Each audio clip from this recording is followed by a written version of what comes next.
દિવાળીમાં દિવાળીમાં શું કહીએ? આજે જીનવાણી માતા को हमारा कोटि कोटि वंदन। श्री सद्गुरुदेव को हमारा कोटि कोटि वंदन। સંસાર સાગર તારવા જીનવાણી છે નૌકા ભલી, જ્ઞાની સુકા નિમળ્યા વિના એ નાવ પણ તારે નહીં. આ કાળમાં શુદ્ધાત્મ જ્ઞાની સુકાની બહુ બહુ દોયલો, મુજ પુણ્ય રાશિ ફર્યો અહો, ગુરુ કહાન તું ના વિકમળ્યો. અહો ભક્ત ચિદાત્મા ના સીમંદર વીર કુંદના, બાહ્યાંતર વિભવો તારા, તારે નાવ મુમુક્ષુના, સદા દ્રષ્ટિ તારી વિમળ નિજ ચૈતન્ય નિરખે, અનેક જ્ઞાપ્તિ માહી દરવ ગુણ પર્યાય વિલસે, નિજાલંબી ભાવે પરિણતિ સ્વરૂપે જય પડે. નિમિત્તો વહેવરો ચિદઘન વિશે કાંઈ ના મળે.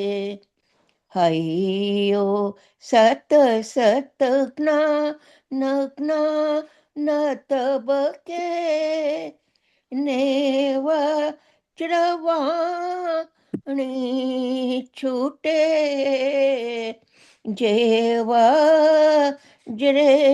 સુમુમો સુસત્વ ચળકે, પરદ્રવ્યના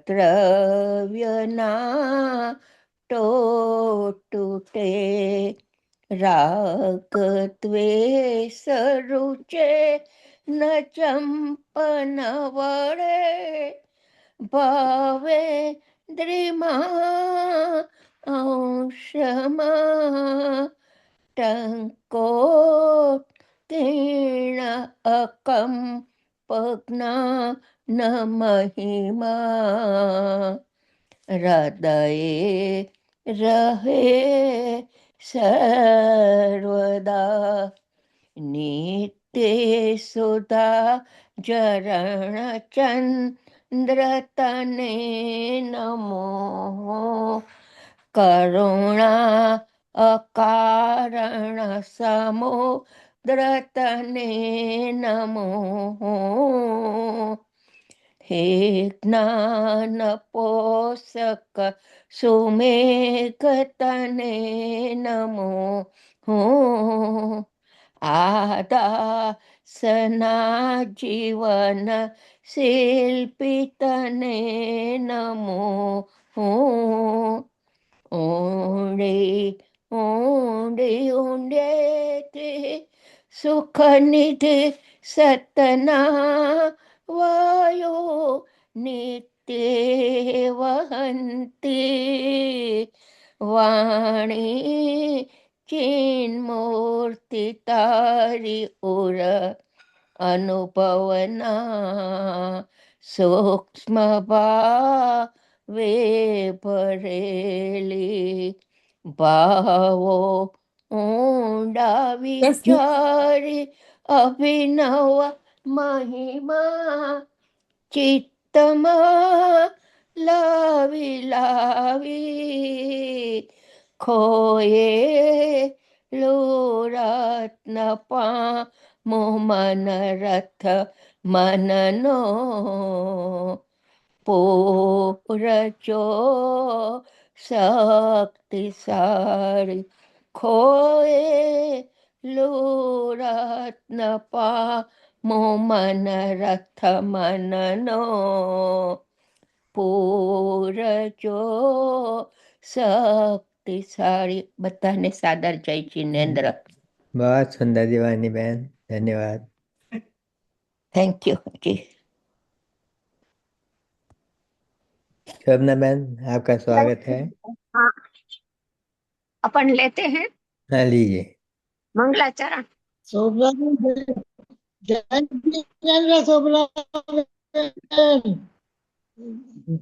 ओम नमो अर्यंताणम, नमो सिद्धाणम, नमो आयर्याणम, नमो वज्रायणम, नमो लोये शवसामनम।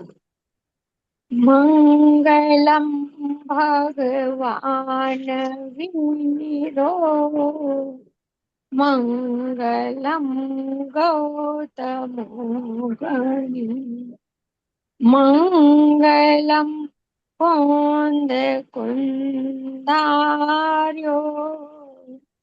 जैन धर्मोस्तु मंगलम।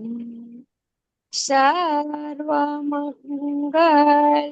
मांगल्यम, सर्वकल्याणकारकम,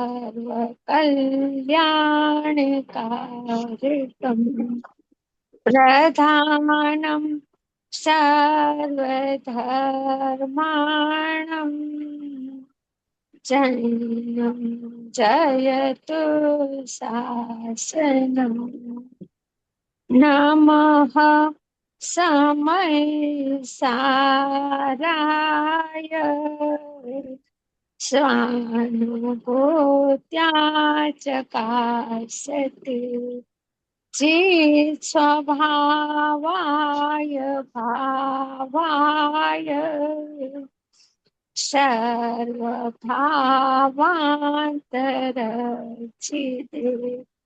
ओम नमः सिद्धेभ्यः, ओम नमः सिद्धेभ्यः।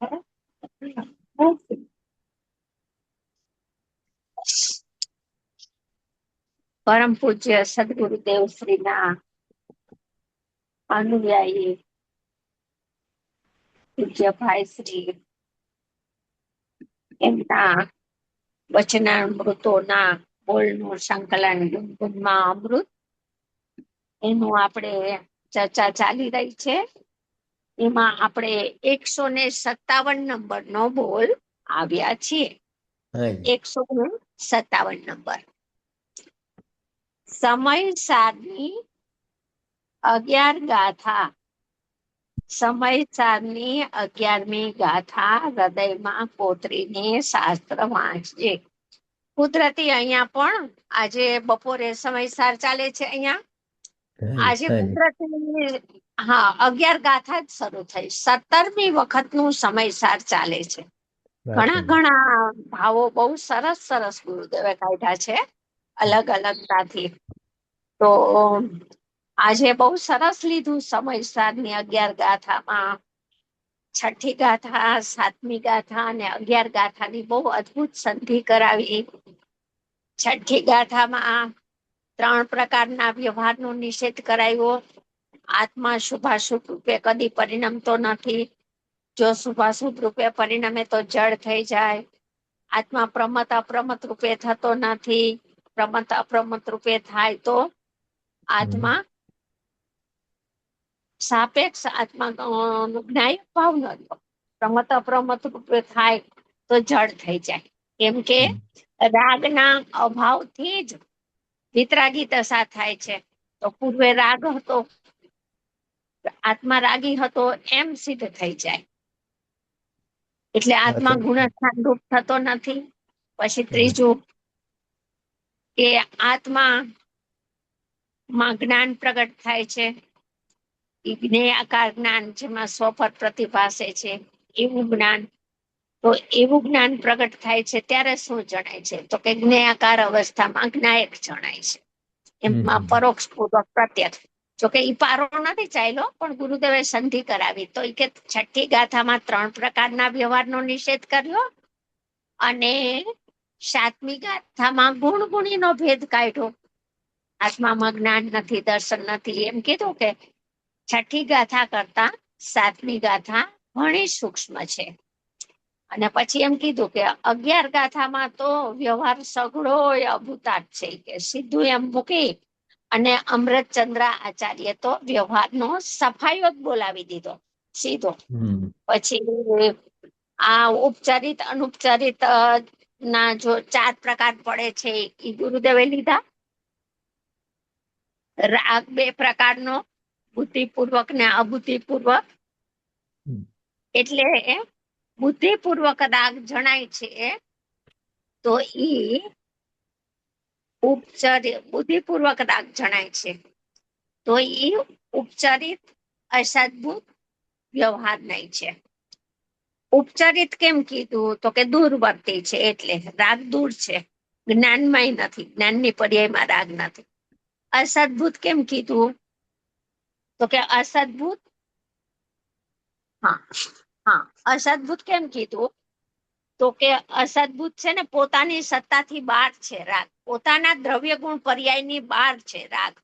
જ્ઞાની પોતાના દ્રવ્ય ગુણ પર્યાયમાં રાગને કદી ભેળવતો નથી, કેમ કે ચારે નય છે ને એ સમ્યક જ્ઞાનીને લાગુ પડે છે એટલે. અને વ્યવહાર शबना बहन, आपका कैमरा थोड़ा ठीक करें, आप दिखाई नहीं दे रहे।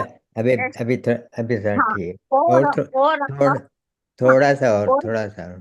कुशल जी, there is a restriction for that. हाँ बस ठीक है, अभी ठीक है। हाँ, और नहीं और व्यवहार क्यों કે ભેદ પડ્યો હોય એનું નામ વ્યવહાર, અને નહીં એટલે જાણવું. એટલે ચારે પ્રકાર સમ્યક જ્ઞાનમાં જ્ઞાનીને હોય છે. પછી ઉપચારિત સદભૂત, ઉપચારિત અસદભૂત વ્યવહાર નહીં, તો ઈ બુદ્ધિપૂર્વક રાગ જણાય છે. ઈ ઉપચારિત, ઉપચાર એટલે જણાય છે જ્ઞાન ને આપે છે રાગ, એટલે ઈ કે છે કે ઉપચાર આવે તો ઉપચાર છે એ દૂરવર્તી છે, અનુપચારિત છે એ નિકટવર્તી છે, અને અસદભૂત એટલે પોતાની દ્રવ્ય ગુણ પર્યાયની સત્તાની બહાર છે, માટે એને અસદભૂત કીધું. ને સદભૂત કેવું હોય તો પોતાની સત્તામાં, તો ગુણ ગુણીનો ભેદ પોતાની સત્તામાં છે. પછી જ્ઞાન તે આત્મા, જ્ઞાનનું પરિણમન, જ્ઞાનની પર્યાય એ પોતાની સત્તામાં છે, માટે એને કહેવાય પોતાની સત્તામાં છે તો એ સદભૂત છે. અને પોતાના દ્રવ્ય ગુણ પર્યાયની સીમાની બહાર છે, એને આત્મામાં લગાડવું એ અસદભૂત કીધું એને. અને ભેદ પડે છે ચારે 4 પ્રકારમાં, માટે વ્યવહાર અને નહીં છે એ જ્ઞાનનો ધર્મ જાણવું. બોલો સ્વપ્નાબેન, હજી તમારો ફેસ નથી દેખાતો બરાબર. હા, હવે આવ્યો, હવે બરાબર છે સ્વપ્નાબેન. Thank you so much.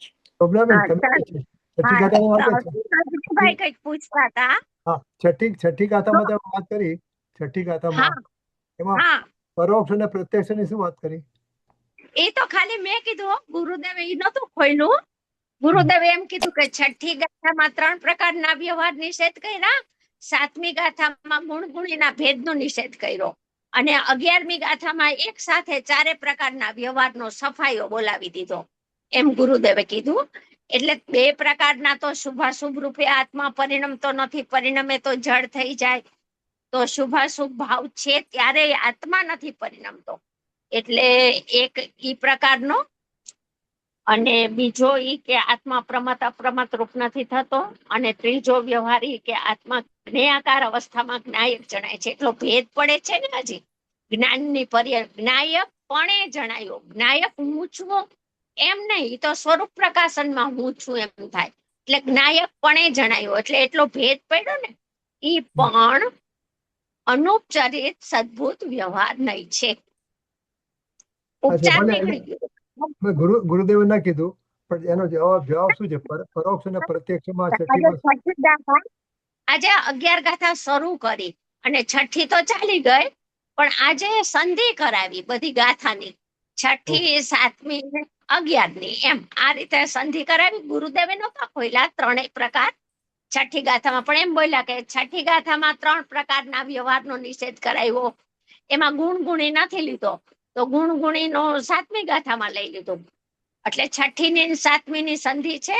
અને 11 ગાથામાં તો કુંદકુંદ આચાર્ય માર્ગ જ ખોલી નાખ્યો કે સગળો વ્યવહાર અભૂતાત ને અસત્યાર છે, અવિદ્યમાન અર્થને પ્રગટ કરે છે.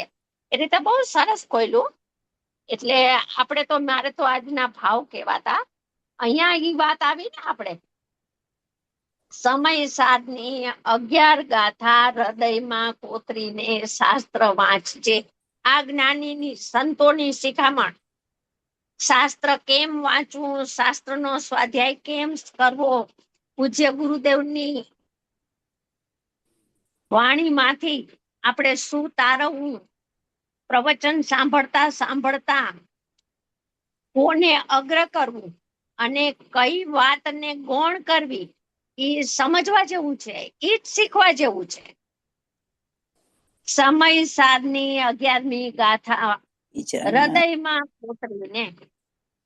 પછી પરમાગમ ની વાત કરી કે પરમાગમ થવાનું છે ને, પછી ગુરુદેવ કે એમાં કોતરાવાના છે અક્ષર. પછી એક વાક્ય સરસ બોલ્યા, ત્યાં તો ઠીક કોતરાશે, પણ આ વાત છે ને એ અંતરમાં કોતરી લે, એમ બોલ્યા ગુરુદેવ.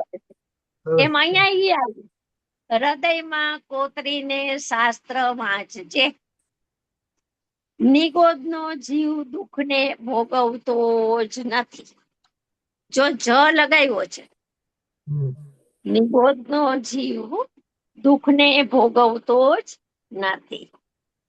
તો હવે નિગોદમાં એક સેકન્ડ આપણે શ્વાસોશ્વાસ લઈએ તો અમુક સેકન્ડનો ટાઈમ હોય, તો અમુક સેકન્ડની અંદર 18 વખત જન્મ મરણ સંયોગની અપેક્ષાએ કીધું કે 18 વાર જન્મ ને મરણ થાય છે.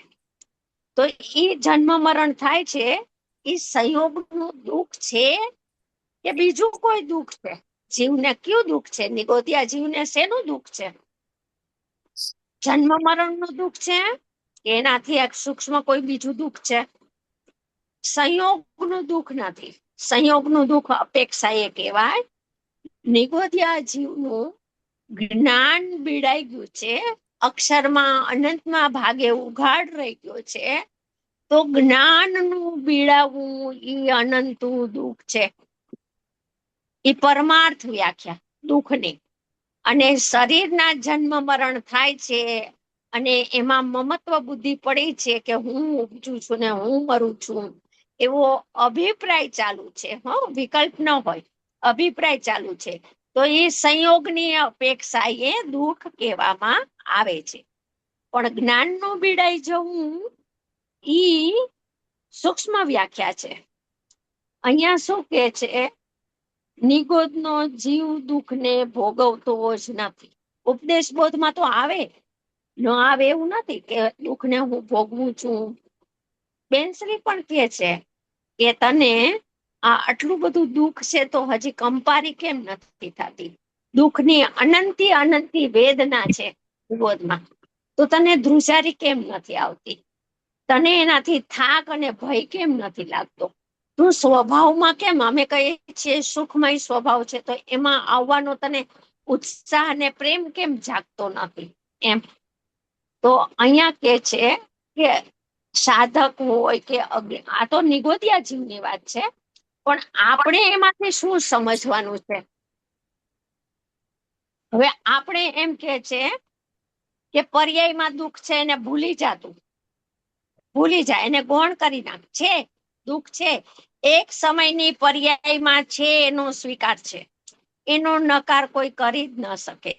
કેમ કે આગમ પણ જીનેન્દ્ર ભગવાનની વાણી છે અને અધ્યાત્મ પણ જીનેન્દ્ર ભગવાનની વાણી છે. તો પર્યાયમાં દુઃખ છે, પણ શુદ્ધાત્મા છે એ દુઃખને ભોગવે છે. શુદ્ધાત્મા દુઃખી થઈ ગયો છે. પ્રયોજન શું છે? આ બધા કથનો કરે કે નિગોદનો જીવ કર્મફળ ચેતનાનું, ત્યાં તો કર્મફળ ચેતના છે ને, એટલે વેદવું છે, ભોગવવું છે. અહીંયા કર્મ ચેતના નથી, કરવું નથી, પણ કર્તા બુદ્ધિનું મિથ્યાત્વનું જે ફળ છે એ ફળને ભોગવે છે, અનંતા દુઃખને ભોગવે છે. તો ન્યા એકત્વ બુદ્ધિ, કર્મબંધમાં એકત્વ બુદ્ધિ વર્તે છે. તો અહીંયા પણ મિથ્યાત્વનો દોષ ને પાપ તો નિરંતર થયા કરે છે. હવે જ્ઞાની કે છે કે તું ઈ દોષને જોવાને બદલે વસ્તુ સ્વભાવને જો. દુઃખને ભોગવે છે એ વાત ડિપોઝિટ રાખી દે અત્યારે. એ વાત છે પર્યાય અપેક્ષા એ સાચી, પણ હજી અહીંયા પણ એક બીજી પર્યાય હતી, ઈ ભૂલાઈ ગઈ. ઉપયોગ લક્ષણ હતું, એ પણ જીવના પરિણામ હતા. આ અજ્ઞાની એકાંતે દુઃખની સન્મુખ થઈને દુઃખને જાણવા રોકાઈ ગયો, તો એ અનંત પાપ છે. બરાબર. હવે કે છે કે પર્યાયમાં દુઃખ છે ત્યારે શુદ્ધાત્મા કેવો છે? તો કે છે કે શુદ્ધાત્મા દુઃખને ભોગવતો જ નથી. દુઃખ સાથે સંયોગ સંબંધ હોવા છતાં, એનું જ્ઞાન કરવા છતાં હવે કે છે કે સામાન્ય સ્વભાવ અનાદિ અનંત ત્રૈકાલિક વસ્તુ સ્વરૂપ સમયવર્તી દુઃખ એક સમયનું અને આ ત્રિકાળવર્તી પદાર્થ છે, એનું તું લક્ષ કર. એ કેવો છે? તો કે અનંત સુખનો સમુદ્ર છે. વર્તમાનમાં સુખથી ભરેલો, સુખ સ્વભાવી, આત્માને જાણતા જ્ઞાન પણ થાય ને આત્માને જાણતા સુખ પણ થાય અને દુઃખનો અભાવ પણ થાય, એવું વસ્તુનું સ્વરૂપ રહી ગયું છે. તો કે છે કે નિગોદ્યો જીવ દુઃખને ભોગવતો જ નથી. સમ્યક એકાંત કર્યું, કથનચિત ન લગાવ્યું. જો વિષય આખો ગુલાટ ખવડાવી છે, અભિપ્રાયને સુધારવો છે. જ્યાં સુધી અભિપ્રાય સુલટો ના થાય ત્યાં સુધી પર્યાયનું જ્ઞાન અજ્ઞાનીને થાય નહીં. પર્યાયમાં એકતા બુદ્ધિ થાય, પરિણામનું જ્ઞાન સમ્યક પ્રકારે ન થાય. દુઃખને ભોગવતો જ નથી, કેમ કે દુઃખ સાથે તાદાત્મ્ય સંબંધ નથી. અહીં દ્રવ્ય દ્રષ્ટિ કરાવવાનું પ્રયોજન છે. પ્રયોજન સમજ, બસ. પ્રયોજન તો દ્રવ્ય દ્રષ્ટિ કરાવવાનું છે. તો દ્રવ્ય દ્રષ્ટિ કેમ થાય? દુઃખને જોયા કરવાથી દુઃખ જાય કે દુઃખથી સર્વથા ભિન્ન ત્રૈકાલિક નાયક સ્વભાવ જાણનારો ભગવાન, એને જોવાથી દુઃખનો નાશ થાય. પ્રયોજન દ્રવ્ય દ્રષ્ટિ કરાવવાનું છે. તો દ્રવ્ય દ્રષ્ટિ કેવી રીતના થાય છે? કે દુઃખ છે, દુઃખનો સદભાવ છે ત્યારે સુખમય તત્વ રહી ગયું છે કે નથી રહી ગયું? છે માટે દ્રવ્ય દ્રષ્ટિ થઈ શકે છે. જો દુઃખના સંયોગમાં, દુઃખ અવસ્થામાં છે એ કાળે ભગવાન આત્મા આખો દુઃખમય થઈ ગયો હોત, આકુલિત થઈ ગયો હોત, અનંતી વેદનાને ભોગવતો હોત, તો સુખી ના થઈ શકત. એટલે તો કીધું ને 14મી ગાથામાં, સમયસારમાં એ કીધું ને કે સંયોગી ભાવ છે, એમાં દુઃખ છે, એ ભાવો છે, ત્યારે ભગવાન આત્મા એનાથી ભિન્ન અને ન્યારો રહી ગયો છે. એ અબદ્ધ સ્પષ્ટ એવો ને એવો રહી ગયો છે.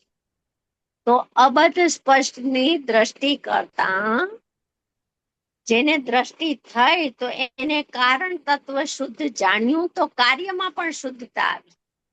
તો કારણ શુદ્ધ અને કાર્ય અશુદ્ધ. ભગવાન સુખમય, પરિણામ દુઃખ. એનું વિશેષ નથી, ખરેખર વિશેષ પૂતગલનું છે અને અજ્ઞાની માને છે કે જીવના પરિણામ છે. એટલે એને જીવની ખબર નથી અને જીવના પરિણામની ખબર નથી. બે સંબંધે અજ્ઞાન છે. પૂતગલ જન્ય દુઃખ, પૂતગલાશ્રિત, પરાશ્રિત, કર્મ આશ્રિત એવા ભાવમાં દુઃખ છે, પણ એ સમયે ભગવાન આત્મા એનાથી પૃથક અને નિરાળો રહી ગયો છે, માટે તો સુખમય રહ્યો. નિરાળો ન હોત, સર્વથા ભિન્ન ન હોત, તો દુઃખની નિગોદમાં તો પ્રચુર માત્રામાં ભાવ કલંક પ્રભુ રાખી દો છે. પ્રચુર દુઃખ છે. તો આટલું બધું અનંતું દુઃખ દ્રવ્ય સ્વભાવમાં આવી જાય કે ન આવી જાય? માટે ભિન્ન છે, સર્વથા ભિન્ન છે. આ સર્વથા ભિન્ન ના જોર વિના દ્રવ્ય દ્રષ્ટિ પ્રગટ ન થાય. એટલે લીધું ને કે દુઃખને ભોગવતો જ નથી, હું દુઃખી થયો જ નથી, ત્યાંથી શરૂઆત કરવાની છે. શોભનાબેન દુઃખ થતું હોય, શરીર સાથે એકત્ર હોય તો પછી કેવી રીતે માની કે એમ ન થાય? હા, ત્યારે સ્વભાવને જોવાનું છે. પરિણામમાં ભલે હો, એ પરિણામ હું છું કે હું દ્રવ્ય સ્વભાવ છું, બસ એ નક્કી કર્યા કરવાનું છે વારે વારે. હું દ્રવ્ય સ્વભાવ છું કે હું પરિણામ રૂપ થઈ ગયો છું. જો હું પરિણામ રૂપ થઈ ગયો હોત તો સર્વજ્ઞ ભગવાને મને સિદ્ધ સ્વરૂપ જ્ઞાન સ્વભાવી સુખ સ્વભાવી જોયો છે, તો હું તો તદરૂપો ના ભવતી, પર્યાય રૂપ તો કદી થતો નથી. પર્યાયમાં છે અને મારામાં નથી. છે ને છેમાં રાખ્યું, પણ એનાથી વધારે વીર્ય અને વેગ મારામાં નથી. એમ જ્યાં એનો પુરુષાર્થ ઉપડો તો દુઃખ ક્યાં છે એનું લક્ષ છૂટી ગયું. દુઃખનું લક્ષ કરવું એ મિથ્યાત્વ ને એકત્વ છે, એ પાપ છે.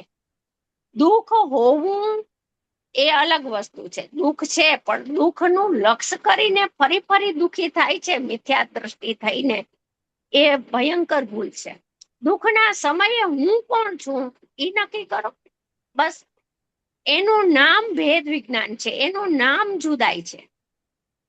શોભનાબેન, બોલો. એ તો હું કરી શકું આવું ભેદ જ્ઞાન, પણ નિગોદનો જીવ તો કરી નથી શકતો, એટલે એને તો દુઃખનો ભોગવટો છે જ ને. હા, કર્મ ચેતનાનો ભોગવટો છે, પણ એનો આત્મા સુખમય રહ્યો છે કે નહીં? ત્યાં પણ એને તો એ દ્રષ્ટિ થઈ શકતી નથી ને. સ્વાભાવિક છે કે નહીં?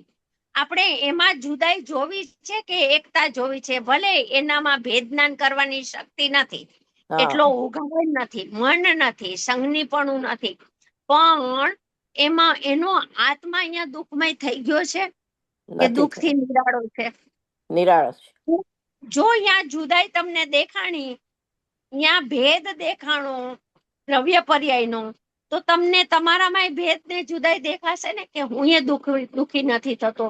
ભલે દુઃખ છે, શરીરમાં વેદના છે, કેન્સર છે, ભયંકર દુઃખ છે, પીડા છે, એ સમયે હું સુખમય છું એવી અનુભૂતિ થઈ શકે છે કે નથી થઈ શકતી? હાજી, બરાબર બરાબર.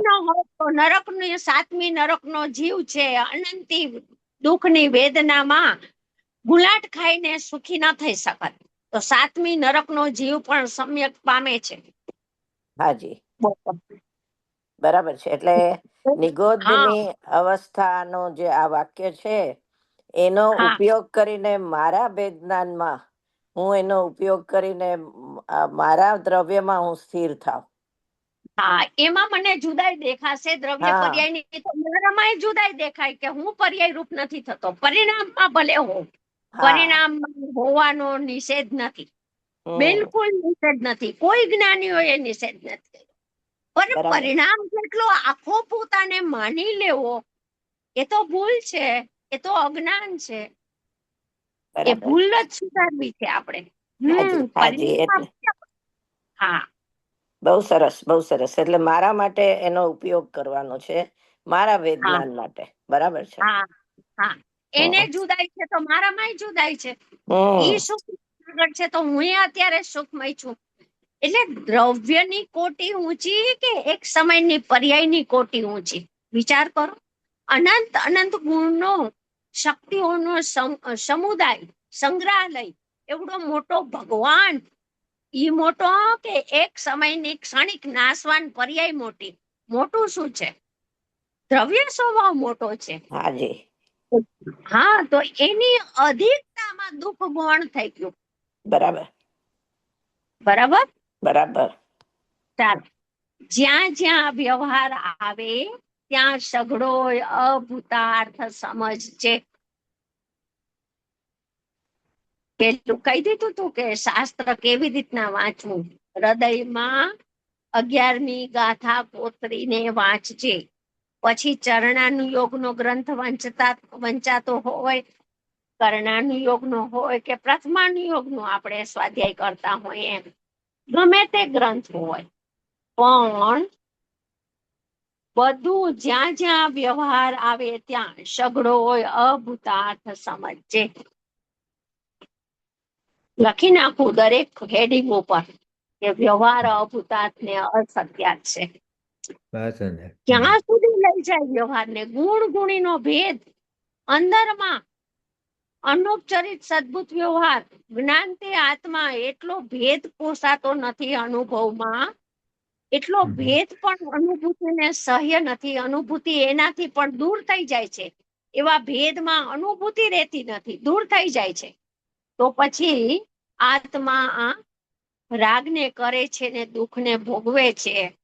એ તો બધા કથનો ઘણા દૂરના છે. બધા કથનો આ વાત ઉપર એપ્લાય કરશે. માત્ર સાંભળવા ખાતર સાંભળી લીધી એમ નહીં, એપ્લાય કરજે. એટલે વારે વારે આ વસ્તુ સ્વરૂપને વિચારજે. સ્વાધ્યાય શા માટે આપણે કરીએ છીએ? વિચારવા માટે. વિચાર શેના માટે છે? તત્વના નિર્ણય માટે, આત્માના નિર્ણય માટે. અને આત્માનો નિર્ણય શાના માટે છે? અનુભૂતિ માટે. પૂર્ણ વિરામ તો ત્યારે થાય ને, આ બધાનું ફળ તો અનુભૂતિ આવવું જોઈએ ને. તો અનુભૂતિ ક્યારે પ્રગટ થાય? એને એનો ભગવાન તો મળવો જોઈએ ને. તો અનુભૂતિ ભગવાનને ભેટનું કરે, આલિંગન કરે, સ્પર્શ કરે.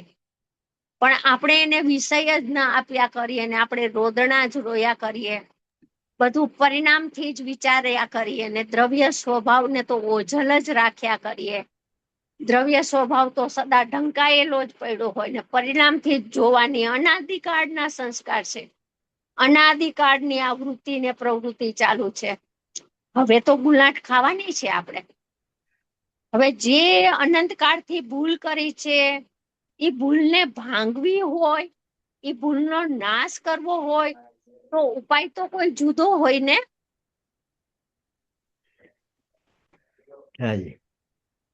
આ વાત ઉપર એપ્લાય કરજે.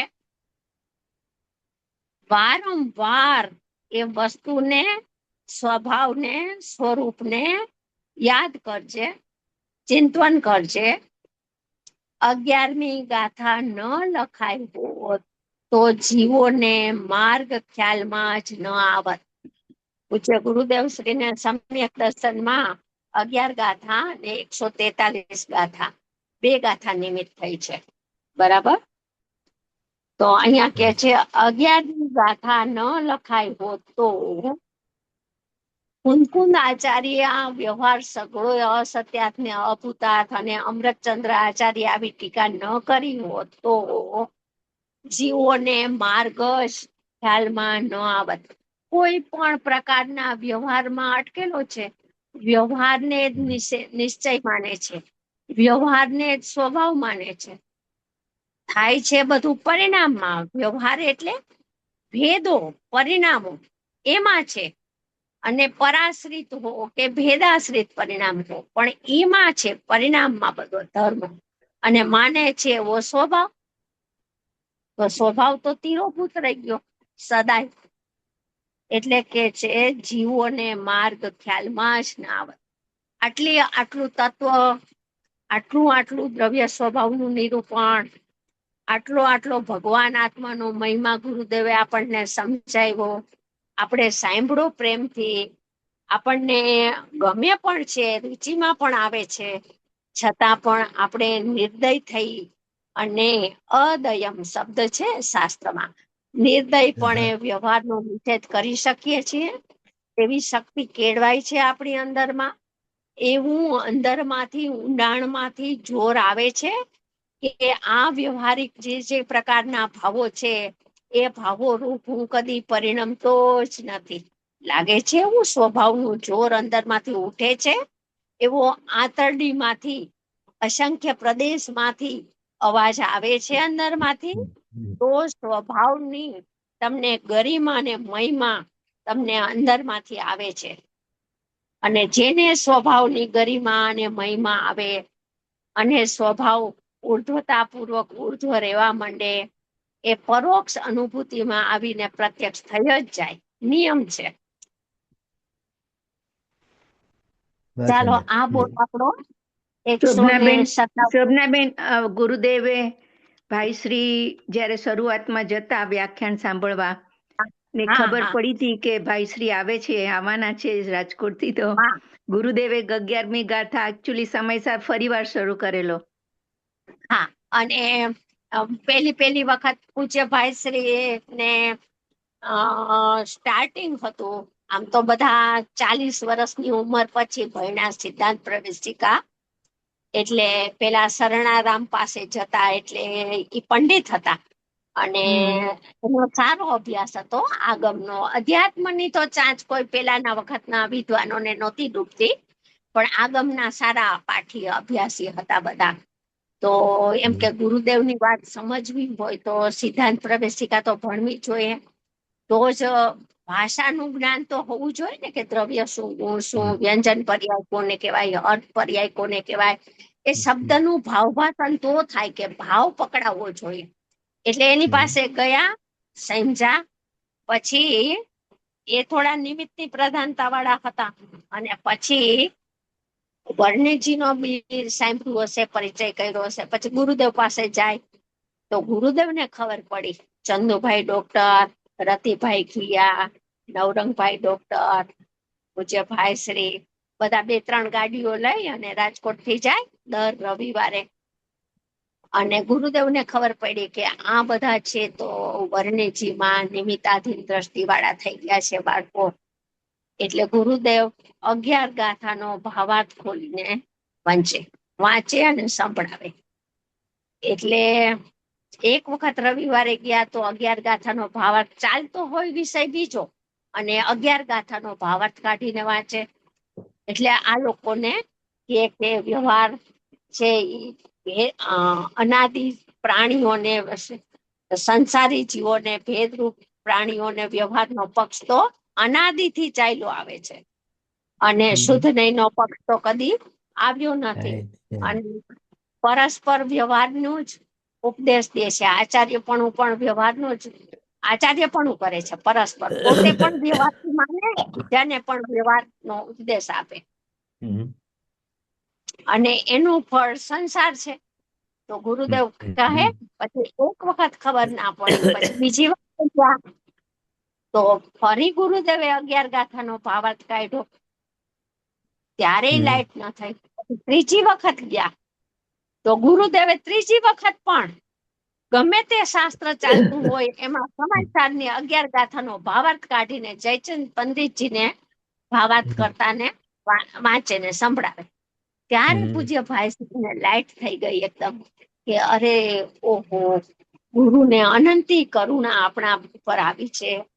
અને આ વાત આપણે બધા નિમિત્ત વાળા પંડિતમાં સલવાઈ ગયા છીએ, અને આપણે બીજા માર્ગે ચડી ગયા છીએ.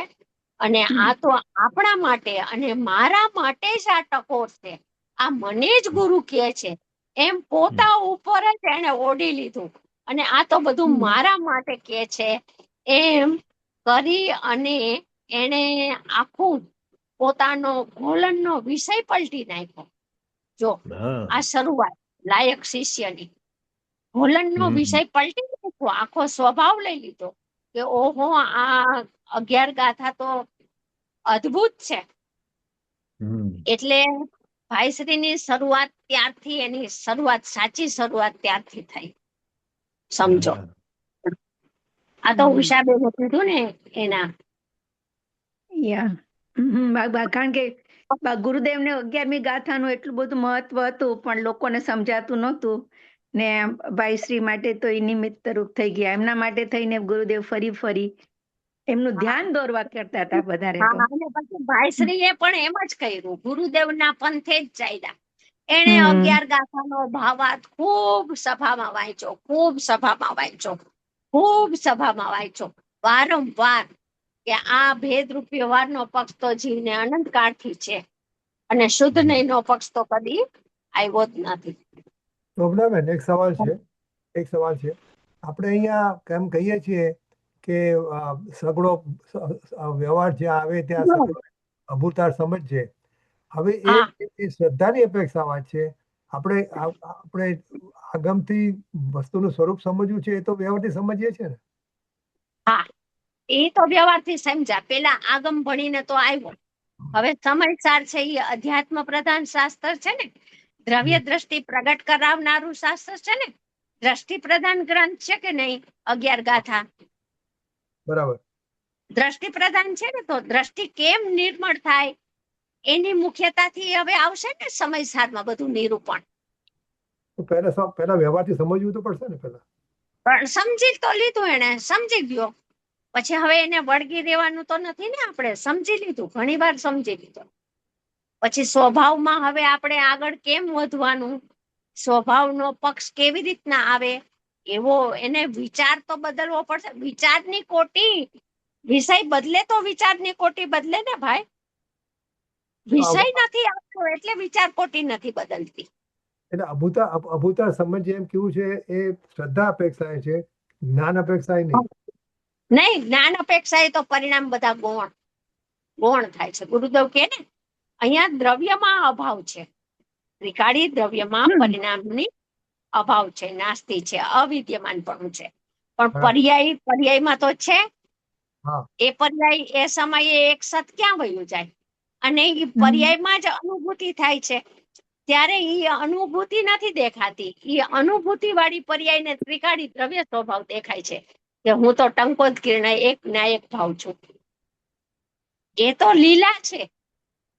જ્ઞાન થઈ જાય એ વસ્તુ અલગ, ને દ્રષ્ટિની ખુમારીની જે વાત આવે ને ભાઈ, એ વસ્તુ અલગ પડી જાય. દ્રષ્ટિની ખુમારી વગર જ્ઞાન સમ્યક નહીં થાય. પછી જ્ઞાનમાં બધી અપેક્ષાઓ આવે, જ્ઞાનમાં બધા પડખાઓ હોય, એનો નિષેધ નથી. પણ ઉપાદેય જ્ઞાનના વિષયને સમજવા જતા, અપેક્ષાઓને સમજવા જતા, સાપેક્ષપણું, સાપેક્ષ સ્વભાવ, સાપેક્ષ દ્રવ્ય ઉપાદેય બની જાય છે સમયે. એ ખબર નથી પડતી. એટલે કીધું ને કે પેલા નિરપેક્ષનું શ્રદ્ધાન અને સાપેક્ષનું જ્ઞાન. નિરપેક્ષના શ્રદ્ધાન વિના સાપેક્ષનું જ્ઞાન 3 કાળમાં ન થાય. એ તો ક્રમભંગ કર્યો છે અનંતકાળથી, એટલે તો અનુક્રમમાં આવવાનું છે. હવે તો દ્રવ્ય દ્રષ્ટિ પ્રગટવા માટેનું સાધન એક જ છે. આજે શુદ્ધ નહીં લીધી હતી ગુરુદેવે. શુદ્ધ નહીં એવ, શુદ્ધ નહીંના એવના પ્રકાર બતાવ્યા. શુદ્ધ નહીં એક જ છે, ત્રિકાળી દ્રવ્ય જ શુદ્ધ નહીં છે. પછી ત્રિકાળી દ્રવ્યમાં પરિણામ નથી એવી શુદ્ધ નહીં, એમ ઈ શુદ્ધ નહીં એમ વિચારે છે એમ નહીં, વિચારતી નથી, ભાવે છે એમ ભાવના કરે છે કે હું અપરિણામી જ્ઞાયક ભાવ છું. એનું નામ એ શુદ્ધ નહીં. પછી ઈ શુદ્ધ નહીંનો અને શુદ્ધ નહીંના વિષયનો ભેદ નથી દેખાતો, અને અનુભૂતિ પ્રગટ થાય છે, ઈ પણ શુદ્ધ નહીં. અને કેવળ જ્ઞાન પ્રગટ થાય એને શુદ્ધ નહીં કહેવાય. તો કેવળ જ્ઞાન છે, પૂર્ણ જ્ઞાનની અપેક્ષા એ શુદ્ધ નહીં ત્યાં પૂર્ણ થયો. અને અનુભવમાં જે શુદ્ધ નહીં પ્રગટ થઈ, જ્ઞાન પ્રધાન શુદ્ધ નહીં, એ દ્રવ્ય પર્યાય સ્વરૂપ વસ્તુને પૂર્ણ જાણે છે, જેમ છે એમ જાણે છે, એ જ્ઞાન પ્રધાન શુદ્ધ નહીં. અને દ્રષ્ટિ પ્રધાન શુદ્ધ નહીં તો દ્રવ્ય ભગવાન આત્મા છે એને શુદ્ધ નહીં કીધો. અને એની દ્રષ્ટિ શુદ્ધ નહીંના વિષયને જાણે, માને, સ્વીકારે એવી દ્રષ્ટિ, એ પણ શુદ્ધ નહીં. તો 4 પ્રકારે શુદ્ધ નહીંનું સ્વરૂપ આવે છે. 14મી ગાથામાં જે કે છે શુદ્ધ નહીં તે અનુભૂતિ, ઈ અજ્ઞાન પ્રધાનની વાત. જયપૂર્વક જ્ઞેય થયું ને. જો 14મી ગાથા છે એ દ્રવ્ય દ્રષ્ટિનો વિષય બતાવવો છે. 5 ભાવમાં જ્ઞાયક સામાન્ય સ્વભાવ બતાવવો છે, બરાબર? તો 5 ભાવ છે, અબદ્ધ, સ્પષ્ટ, અનિયત, એકરૂપ, અનેક રૂપ નહીં, પછી સામાન્ય, વિશેષ નથી એમાં, અને અસંયુક્ત.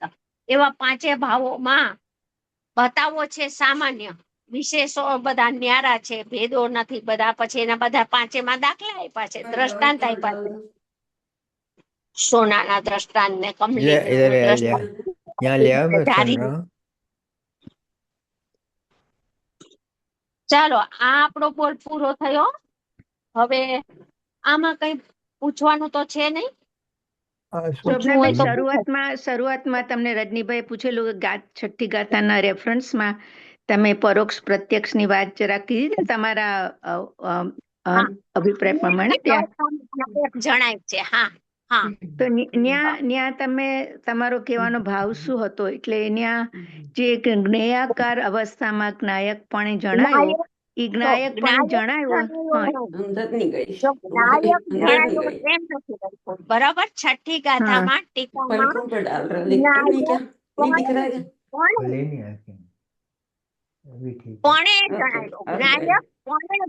જ્ઞાયક જણાયો. कुशल भाई, आपका फोन म्यूट करो। ठीक है, मैंने गलती होगी, सॉरी। ચાલો, છઠ્ઠી ગાથામાં જ્ઞેયાકાર અવસ્થામાં જ્ઞાયક કોણે જણાયો? બરાબર. જ્ઞેયાકાર અવસ્થામાં ને સ્વપર પ્રકાશક. સ્વપર પ્રકાશક ઇઝ ઇક્વલ ટુ સ્વપર નો પ્રતિભાસ. એમાં શું જણાય છે? તો વિષય બદલી ગયો. જો જ્ઞેય ફરી ગયું. જ્ઞાયકપણે, જ્ઞાયકપણું હજી પણું છે, તો પણું છે એનું નામ પરોક્ષપણું.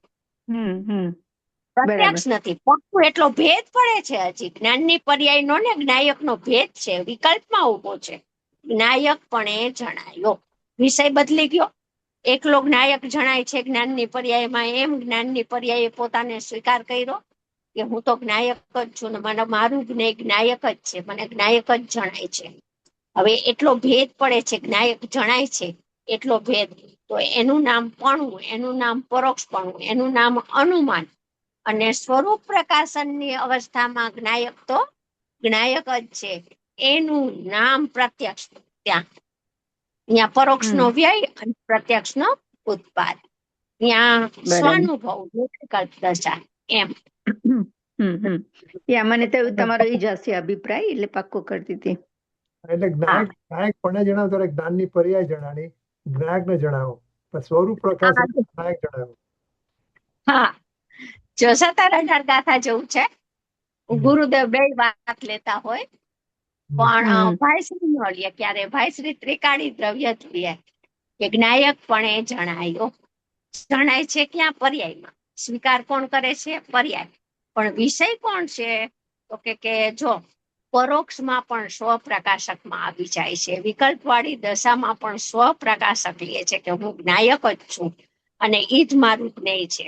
એટલો ભેદ પડે છે, પછી ભેદનો વિલય થઈ જાય છે અને અભેદના જોરમાં પરિણતિ અંતર સન્મુખ થઈ અને અભેદ રૂપે પરિણમી જાય છે.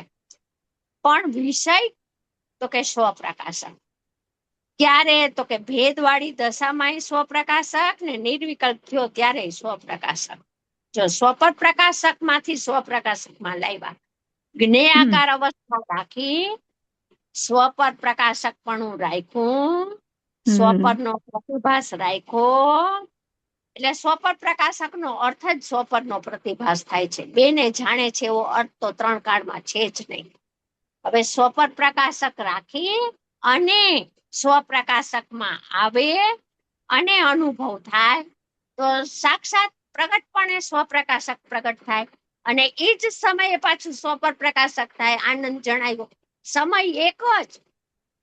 એ તો કથન ભેદ થી થાય. કથન કરવા માટે શુદ્ધ ઉપયોગ તો એક જ પ્રકારનો છે, એક જ સમયે છે, પણ વિષયના ભેદે શુદ્ધ ઉપયોગનું સ્વરૂપ બતાવવું હોય, બધી અપેક્ષાઓ સમજાવી હોય, તો વિષય ભેદે જ અપેક્ષાઓ સમજાવી શકાય.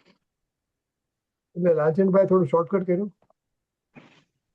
હા, ભાઈશ્રીએ થોડું શોર્ટકટ કર્યું કે જ્ઞાયકપણે ને જ્ઞાયક જ દઈ લીધો.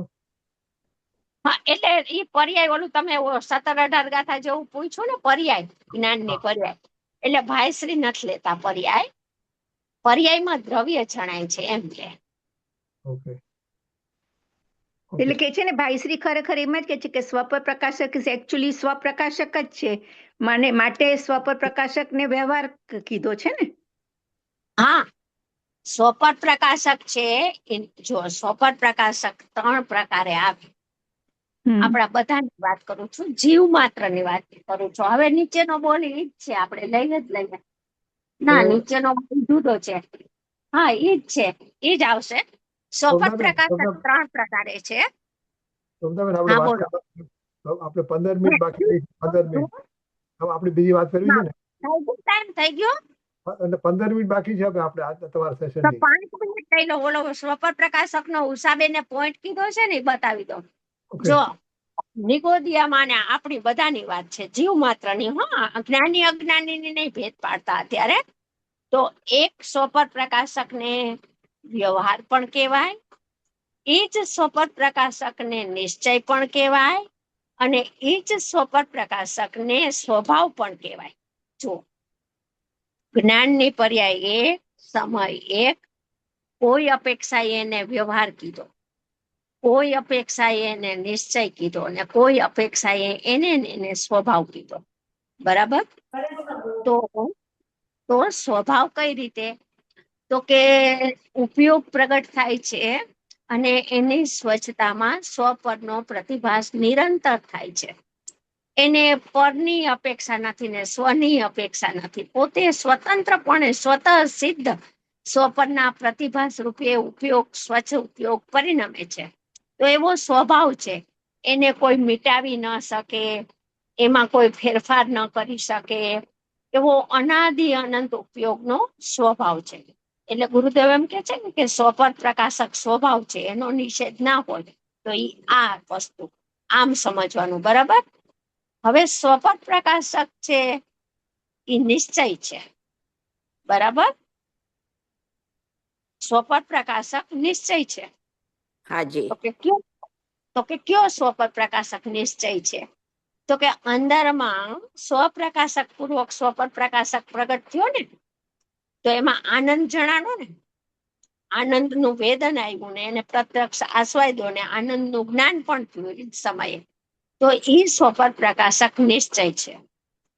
હવે સ્વપર પ્રકાશક વ્યવહાર છે. તો કઈ રીતે વ્યવહાર છે? તો કે અનાદિથી અનુભૂતિ સ્વરૂપ ભગવાન આત્મા અનુભવમાં આવતો હતો, પણ એક સમય પણ એને જાણ્યો નહીં. અનાદિથી અજ્ઞાની રહ્યો, સમયે સમયે ભૂલ કરે છે.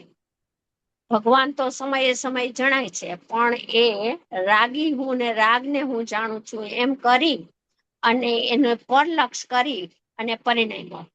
તો ઈ સ્વપર પ્રકાશક છે, ઈ વ્યવહાર છે. કેમ કે ઈ સ્વપર પ્રકાશકમાં એને આનંદ ના આવ્યો, દુઃખની આકુળતાનો જન્મ થયો, અજ્ઞાન થઈ ગયું, જ્ઞાનનું અજ્ઞાન થઈ ગયું. માટે ઈ વ્યવહાર છે. સ્વભાવ પણ કહેવાય, નિશ્ચય પણ કહેવાય, વ્યવહાર પણ કહેવાય. અપેક્ષાઓ સ્વપર પ્રકાશકમાં એટલી બધી છે કે તમે સૂક્ષ્મતાથી, ગહનતાથી ચિંતન એનું કરો અને સમજો તો સરળ છે, ન સમજાય એવું નથી. બહુ સરસ છે, સમજવા રસપ્રદ વિષય છે, એકદમ રસ પડે એવો. પોતાનો જ્ઞાન સ્વભાવ છે, કેવો મુક્ત અને ખીલેલો છે, એ સમજવા જેવું છે. ટાઈમ થઈ ગયો છે, આપણે થોડી વાત કરવી છે. તો હવે આ છે ને તમે કાઢી નાખજો યુટ્યુબ વાળું આપણું જે. હા, પછી વાત કરીએ. कुशल जी अभी अभी रिकॉर्डिंग बंद कर देवे।